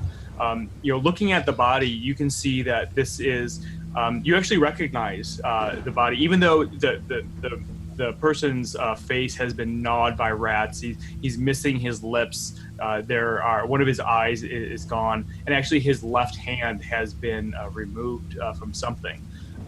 You actually recognize the man as a homeless person who you've seen around town that does kind of like odd jobs and chores to make money. You've never really talked to him. Your parents have always told you to kind of stay away from him, but you've heard them whisper about how he's slow.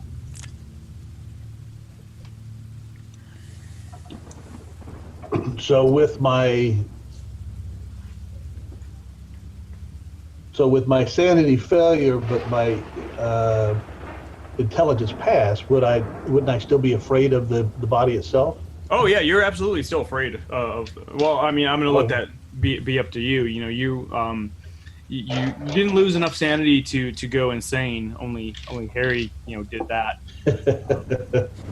But we'll let so that's what happened. Let's kind of jump down to we're gonna go back to Darren and Rich who are in the basement right now.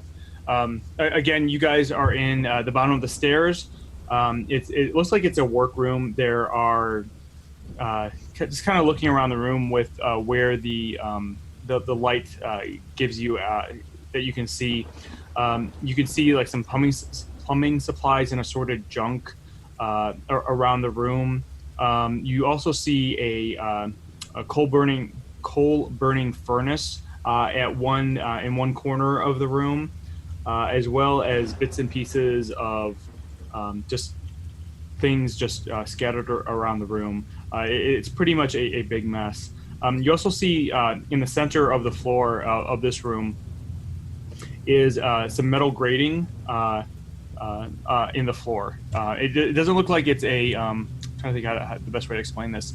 You know how a like an open metal grating on a street would be, where it's just like an iron thing that has bars on it. That's kind of what it looks like.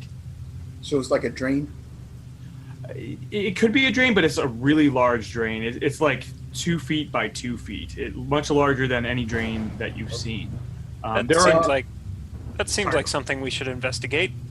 There are a couple doors out of here as well. Well, I'm going to try to look for maybe a flashlight down here. See if there might be one. Give me a luck roll. Oh boy. Let's see, where is my luck at? My luck is okay. I got a 15 out of 55. Oh, yeah. You find a old you find an old flashlight. You kind of flick it on. It comes on, but the light that it's giving you is just barely more than the candle. Than the candle, yeah. Okay. Well, at least I can point this, and it might. So, how much further could I see? You said I can only see like 2 or 3 feet. What I mean? Yeah, I mean you can probably see a good 5 or 6 feet with it. So it doubles it. Okay. Yeah. That works. What is it? I still want to investigate the drainage grate. Okay. All right. Well, I'll walk over to him and I'll point the flashlight down. Meanwhile, I see that he kind of fled, so I'm going to see if you're okay. Are you doing okay? Are you okay, buddy? I mean, I'm good. I got shocked. That was about it. All right. When he's talking, I'll hold the flashlight up. Do I notice any sort of burn marks on his ear or his side of his face or anything? It's red. You don't see anything that you would consider a burn mark, but it definitely looks like, maybe he was rubbing it a lot or something like that. Okay. All right. So now I'm like, all right. Well, as long as you're okay. All right. Let's look, and I'll point the flashlight down at this graded area. All right. So you go over to the graded area and you shine the light down, and you can see it almost looks like somebody has dug a tunnel straight down. You can see these rocky handholds that go down, but it goes down.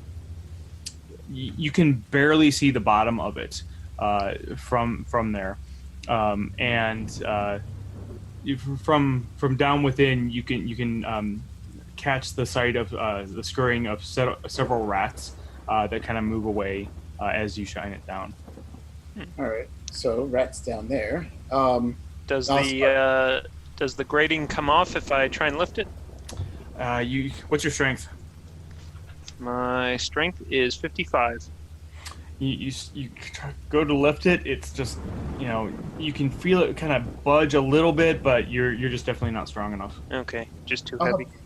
I can help him, but I'll help you out in a second. I want to check these rooms before we head down. If we're gonna head down. I didn't necessarily want to climb down it. I just wanted to get a better look. Maybe drop something down to see how far down it goes, and if it's like a solid thunk or a splash. Well, we see rats running around, so. Oh, well. You saw 1 or 2 kind of scurry away. Okay, Yeah. If we saw them scurry, then that answers that question. I just wanted to see if it was like a drainage ditch with a water source under it, but okay. No, it's definitely It does not look like it's a drainage. You can see handhelds where it looks like somebody has specifically made this. Yeah, like leading to the sewers or leading to a under. And the floor down there, you could even tell it's dirt. It's not rock. It's not paved or cement or anything like that. I look at Rich and get an excited look. Secret passage. Oh, you watch too much of the Goonies. Let's check the rest. No. Secret passage. Secret passage. Ah, so if we can't find the key, Secret passage. yeah. Okay. Good to know. But yeah, I'm more interested in checking out some of these rooms here. Yeah. What is it? Darren will shrug and say, there are no candles here, so Roger probably didn't go here, but if you give me one of the lights, we can, get through these in half the time. Yeah, I'll hand him a candle.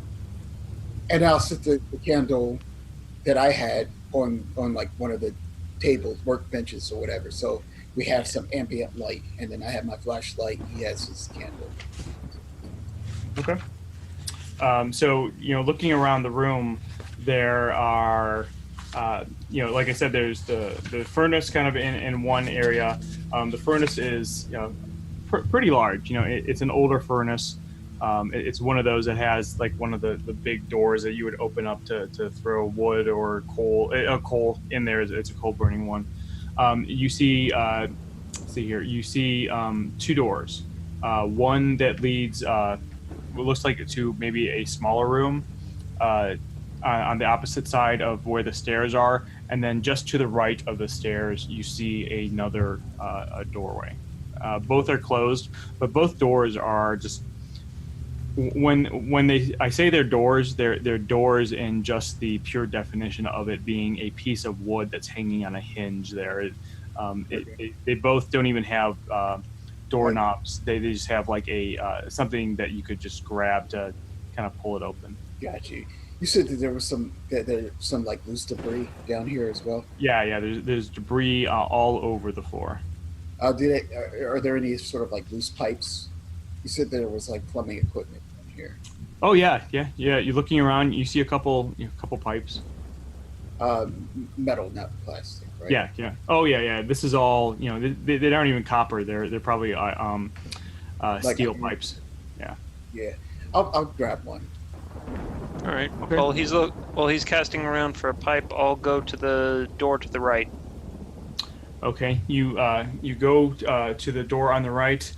You open it up, and it slowly creaks open, and it is.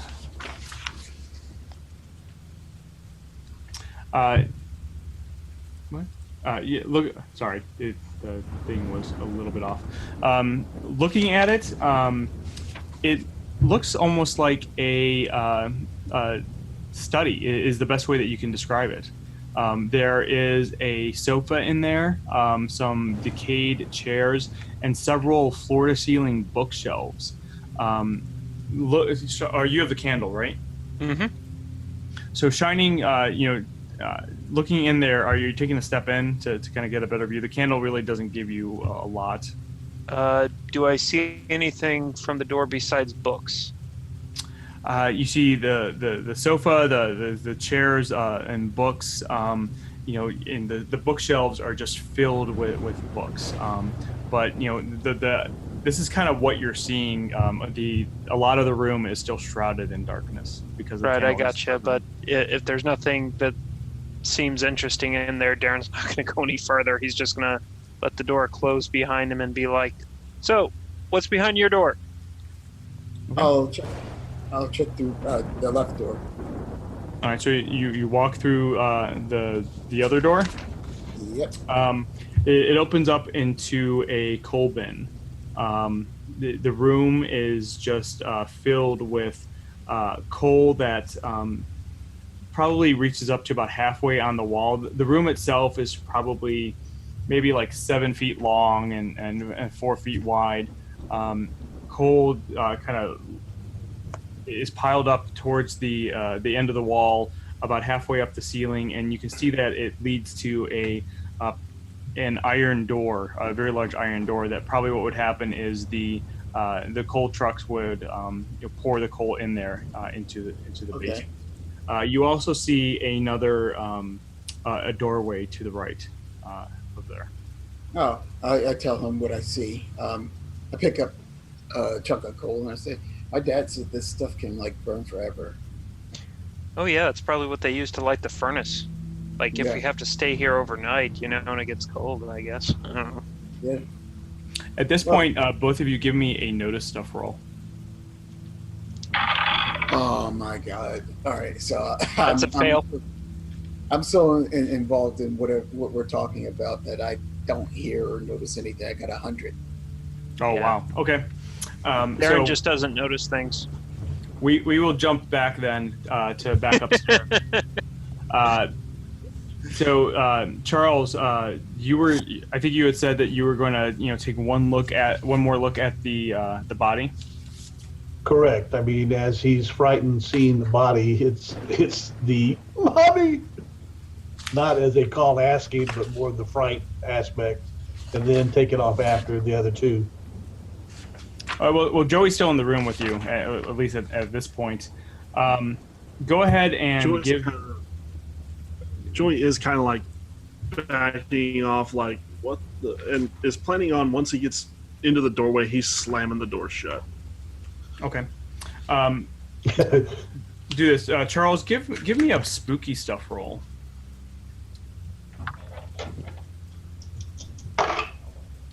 Let me see where I'm at.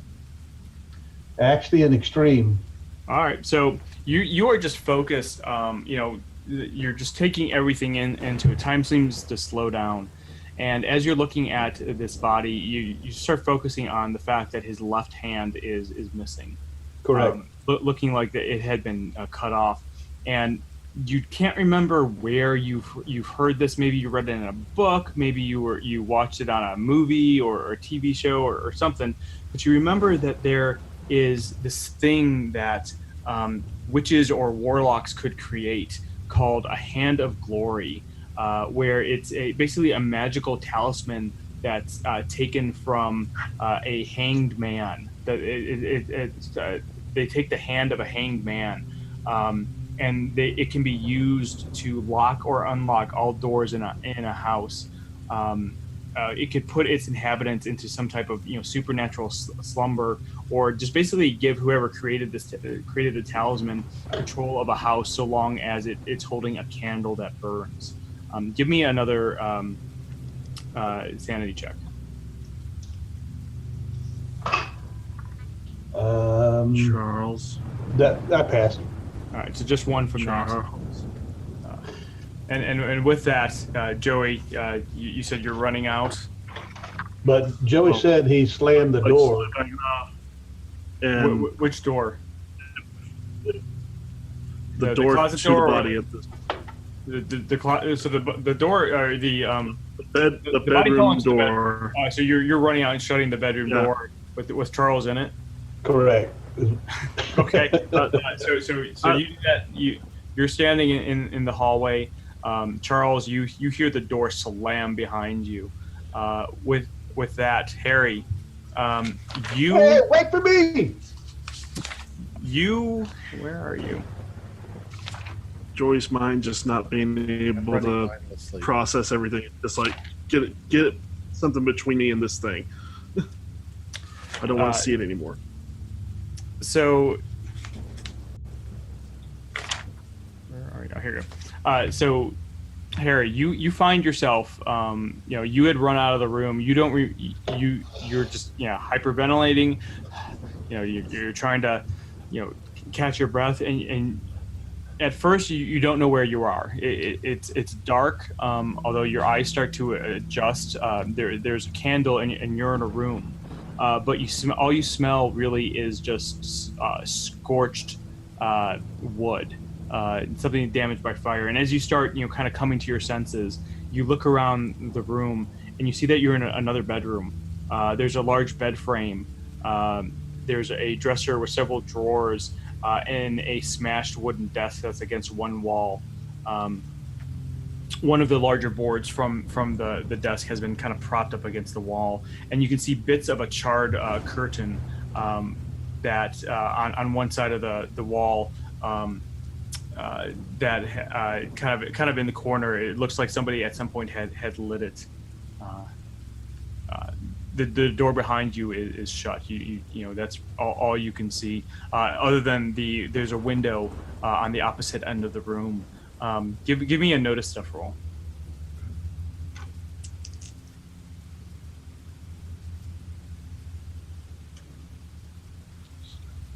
Nope. All right. Got a 62 out of 40. There's another strike of lightning outside that illuminates the entire room just through the cracks of the boards on the windows, causing you to jump. From somewhere out in the hall or somewhere on the other side of the door, you can hear somebody shouting your name. Okay. I scream as loud as possible. Help me! With that, Joey, you can hear coming from one of the doors that's closed in the hallway, Harry just screaming, "Help me!" Charles, at this point, what are you doing as well? The door in the room has been slammed behind you. You're stuck here with this door shut in this with this dead body. First, I'm banging on the door, but then I'm trying to jiggle the handle to open it up. All right, so it takes you a little bit. At first, you're pushing instead of pulling the door, and you finally get it open. Joey, what are you doing? I'm heading towards the call for help. Okay. Harry is apparently in trouble somewhere. Give me a notice stuff roll. Let's see if you can figure out where kind of where it's coming from. That'll be fun. 45 out of 25. Nope. You're looking around the hallway. Harry, you can hear where Harry kind of called. You can tell it's coming from the other end of the hallway somewhere, but it's in one of the rooms. You can't figure it out. Harry, I literally. Go on. Sorry. I literally just head over that direction and just pick a door, okay. The closest door I can find that I think is in that general direction. Okay. Harry, you're still in the room. What are you doing? Screaming. All right. So you're still screaming, and as you look around the room, another light flash of, or I'm sorry, you can hear another bolt of thunder or roar of thunder from the outside, but you don't see the flash of lightning that you expect. And it takes you a second, and there's another roar of thunder, and you don't see you do see some of the flash of lightning, but it's only in part. And looking at the boarded up window, there are some slats that aren't exactly put together where the light would normally come through, and as you're looking at that, when the bolt of lightning outside goes out, you can see that most of it is blocked by the silhouette of something large outside the window. All right. Do I know where the door is? Yes. All right. I'm heading for the door. All right. So you turn around, run. You grab the door, start to pull it. It feels like it's wedged somehow. And I bang on the door. Help me! Help me! I'm screaming. With that, Charles, you're back in the hallway. Joey, you can definitely hear now where Harry is. Obviously, the door doing this. Yeah. So I'm in the hallway, and I'm running up to Joey. All right, so I can see Joey going down the hall. So I'm going in that direction. Okay, so you run down, Joey. You get to the doorway. Harry is banging on the other side. I'm gonna try and yank the door open. All right, go ahead and give me a strength roll. Strength. Here we go.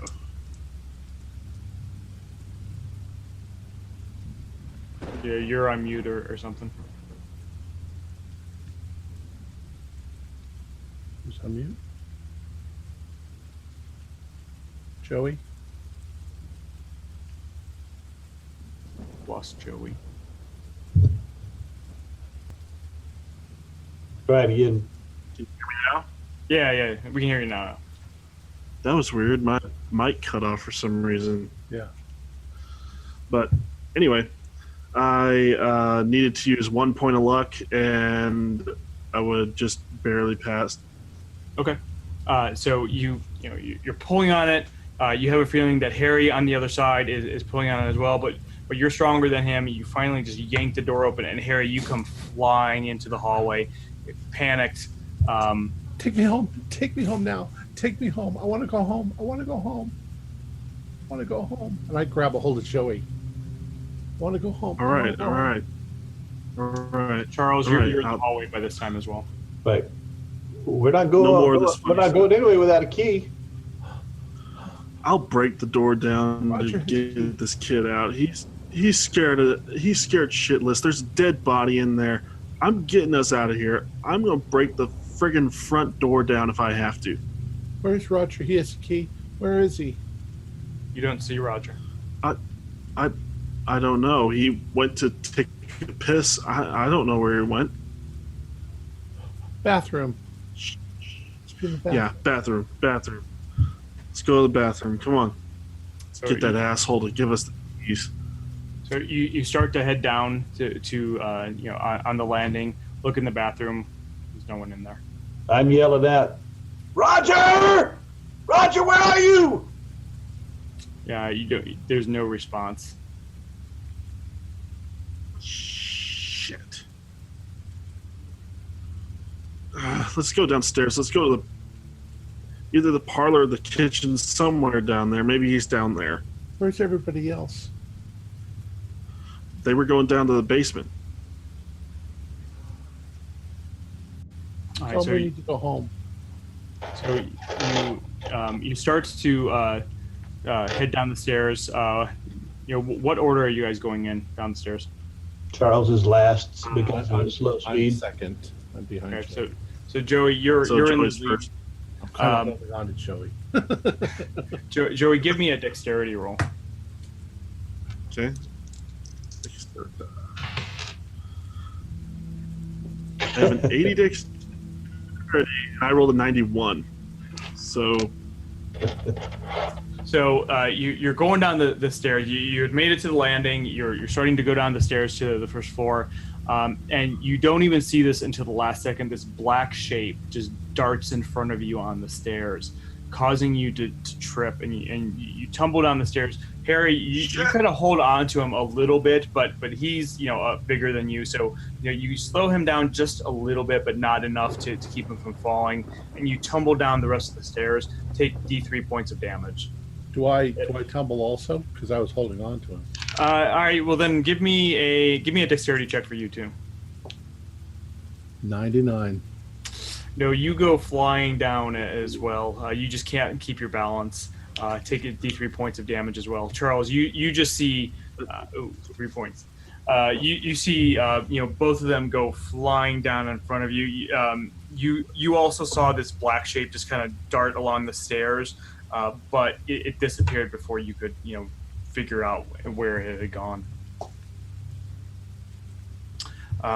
So with that, let's go back to Darren and Rich. So real quick though, is Joey the only one that saw the dark shape? No, you saw it as well. Okay. It was a fairly large dark shape, probably bigger than if it was a rat. It was a really big rat. Okay. So my point being is, once again, I'm left alone at the top of the stairs where the other two are down at the bottom. I'm in a hurry to get down, knowing my hobbled nature and I can't walk the steps. I'm going to try to lean across the banister and slide down on my stomach. You go down the stairs. You fall. You get about halfway, and then the banister is it's not waxed at all. It's old, and so you kind of get halfway and then stop and lose your balance and just fall into the hallway down there. And you take D3 points of damage as well. Jumping down to Darren and Rich. Remind me again where you are in the basement. I opened the door to the right, looked in, didn't see anything interesting. Kind of let it close behind me, turned around and yelled at Rich to see what was behind the other door. I think he was standing at the doorway there. Yeah, and we saw the coal.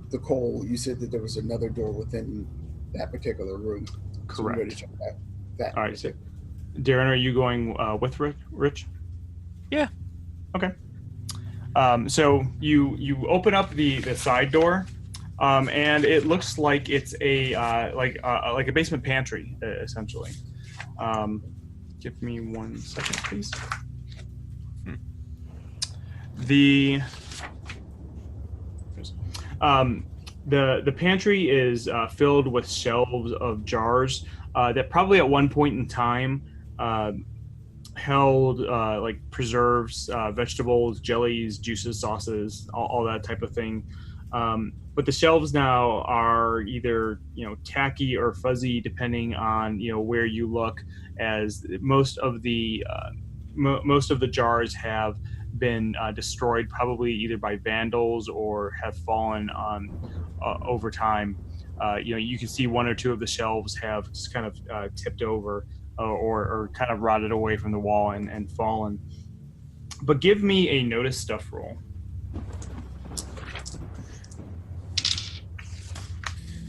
Oh. Yes, I passed. Got an 80. I didn't pass. All right. I got a 31 out of 40. I passed. So Darren, you're looking at the shelves, and Rich, you don't see this, but Darren, you can see that there is a large intact jar on one of the shelves, kind of hidden in the back a little bit. It kind of catches your eye. I'll go pull the jar out. So you pull the jar out, and inside are several human eyes floating in this clear pinkish liquid. They're undoubtedly human eyes. They definitely don't look like animals or anything like that. Both of you give me a sanity check for this. That's a fail. All right, so I probably failed as well. Yep, 61 out of 55. So a D3 if you fail, since you failed. With that, you hear a voice behind you, and you turn around and you see Roger standing there. He's just kind of glaring at you. He's kind of got this vacant stare in his eyes, and he looks at both of you and says, "So what did you find?"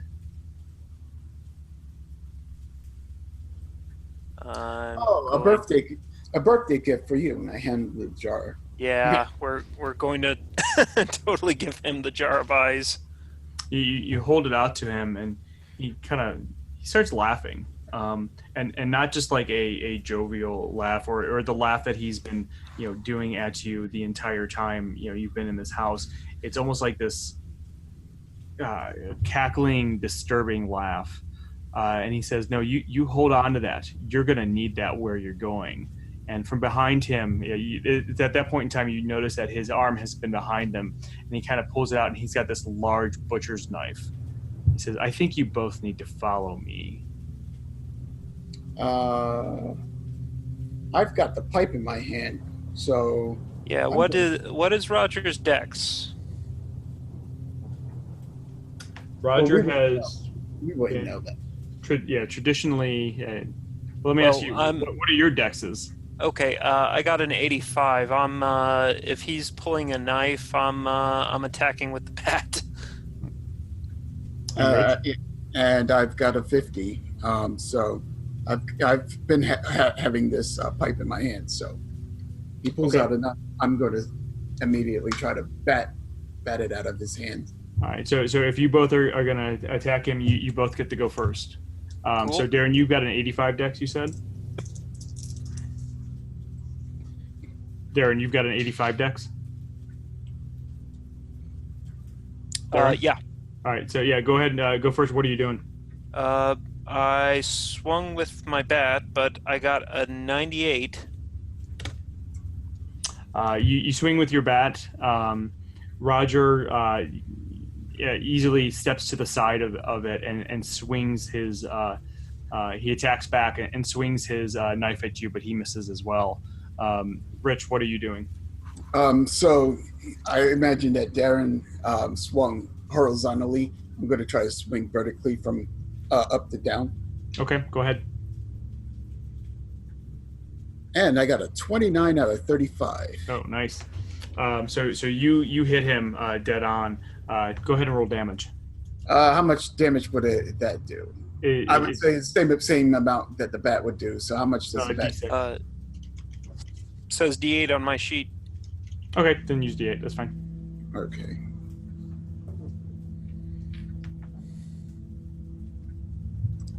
And I got 4 points of damage. Okay. Average.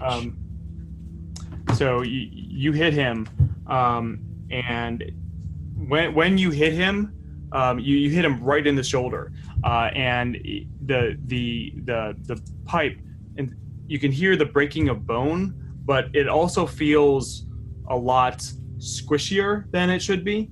The pipe kind of sinks into his shoulder a little bit, and he kind of laughs at you. He's still laughing. He hasn't stopped. He takes the knife, and Darren, he jumps at you. What are you doing? You can either dodge or you can fight back. I'm going to fight back. Okay, go ahead. Oof. That is a 95. Jeez. He misses as well, and so he goes to stab at you. You've got your bat. You both just barely miss each other as he dives for you. We're back at the top again. Darren, what are you doing? If at all possible, since it didn't seem to do much when he hit him with that pipe, I'm going to try to go for a maneuver to try to disarm Darren, trying to hit his hand basically with the bat. Okay, go ahead and do the same roll you did before. You're fighting for the bat. All right, that's a pass. 33 out of 40. You do it. You hit his arm. Go ahead and roll damage too for Okay. that. I'll let you do that as well. You hit his arm. The knife just goes flying about. You can kind of tell that you hit his hand pretty hard. It doesn't seem to affect him with this. Rich, you see the knife go flying down. What are you going to do? I'm going to Hit the knife. Well, I imagine that since it's dark, it flies off and lands on the floor. And Yeah, it goes skittering across the floor towards the shelves. Okay, so I'm going to try to swing at this guy's head. Sure, go for it. Try to knock him out. And that is a 47 out of 35, so I miss. Okay. You jump at him, try to swing. Roger tries to dodge out of the way, but both of you are just kind of missing each other as you do that. Jumping back upstairs really fast, Harry, Joey, and Charles, you're at the bottom of the stairs. You've all, in some form or fashion, have fallen down. You're basically just sitting on the floor right in front of the front doorway. Behind you, a couple feet, is the grandfather clock. And as you all start to pick yourself up and try to figure out, what to do next, the grandfather clock starts to chime. It chimes once and then twice and continues on until it reaches 12. And then when you think it has stopped and that it's done, it chimes once more for a 13th time.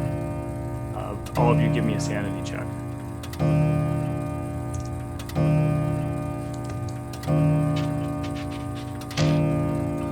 65. I failed. So if you failed, do a D2. If you passed, just 1. Jumping back downstairs to the fight, Darren and Rich, what are you going to do? My thing is to try to knock him out. Okay. He's trying to kill us, so I'm going to try to continue to knock him out, beat him in the head until he stops moving. Okay. And what is it? I'm going to attempt to basically hitting him hasn't been incredibly effective, so I'm going to try to trip him to get him on the ground, because I'm more interested in the key, but I can't pick his pocket when he's running around. Okay, go ahead and roll fighting then. All right. That's a fail. 61 out of 40. So you try to knock him to the ground. As you kind of, how are you doing that? Just going to try to tackle him? Is that what you're trying to do? Yeah. Trying to trip him? Bull rush. Okay, so you do that. He easily steps out of the way, winds his fist back, and hits you right in the face, and you take 3 points of damage. Rich, what are you doing? So when he hits him in the face, I'm going to try to hit him in the face with a pipe. Okay, go ahead. And that is a 65 out of 35, so that is a fail. Yeah, and he easily dodges out of the way. We're running close to the end of this, so this is what we'll do. Both of you give me one more. Tell me one more thing that you're going to do. Same thing I attempted before. If I can get him down, we can end this fight pretty easily, I think. Okay. Yeah. All right. So we'll go. Both of you go ahead and roll. Yeah, that's a 23 this time. So Okay. that's a pass. All right. I got a 12. Okay. So Darren, you get to go first. What were you going to do? I will go ahead and knock him down. Okay. That way, either Rich can hit him, or my end goal here is to try and get that key. But what is it? If Rich knocks him out before I can get to it, more power to him. Okay. Yeah. And then, all right. So you do that. You knock him to the ground. He kind of, as he gets knocked to the ground, he kind of skids into. He was moving forward as you did, and you kind of used his momentum to kind of throw him and trip him as he did that, and he just fell into the ground, hitting it into the wall. Rich, what are you doing? I'm bringing the pipe down on his head just to knock him out. I'm not trying to kill him, but I'm just trying to knock him out. Right. Okay. Go ahead, and you rolled a 12, right? Yeah. All right. Go ahead and roll damage. All right. Let's see. And that is an 8. 8 points of damage. So you hit him right across the back as he's on the ground, and he kind of convulses, once or twice, and just stops. He's still alive. You can tell he's breathing, but he is definitely unconscious. But as you're both just kind of panting a little bit, looking at him, you can see that you both have hit him a number of times. You've hit him, and he's taken some damage. And one part of his arm, where he fell, where one of you has hit him, kind of split open. And both of you give me sanity checks, because where you see that there should be blood coming out, you actually see instead spiders start crawling out of his skin. Oh, that's creepy. Yeah, that's creepy. I got an 8 though. I got a 12. So take D2 insanity damage. And that is where we will stop it. All right. Excellent. Wow. And what is it? That does put me at 6 points off. So do you want me to go ahead and make a intelligence roll or an idea roll now, or do that next time? We'll do it next time. Okay. Our players included Jeff Beck, Wayne Worthy, Bill Riggle, Ryan Cesny, and myself, with Tyler Hudak as the keeper of the secrets. We're currently producing up to 5 shows a week with music and sound effects added in post-production in order to create a richer listener experience. We provide audio-only versions of our shows, free for you to download from Podbean or iTunes. The costs involved with the show are provided almost entirely by our patrons. Without them, we wouldn't be able to do what we do. We have 2 new patrons tonight, Damian Mayer, who is contributing $3 a month, and Roslyn, who is contributing $5 a month. Thank you so much, guys, for your contributions. If you'd like to support our show, please visit our Patreon account. Just $1 or $2 a month helps us a lot.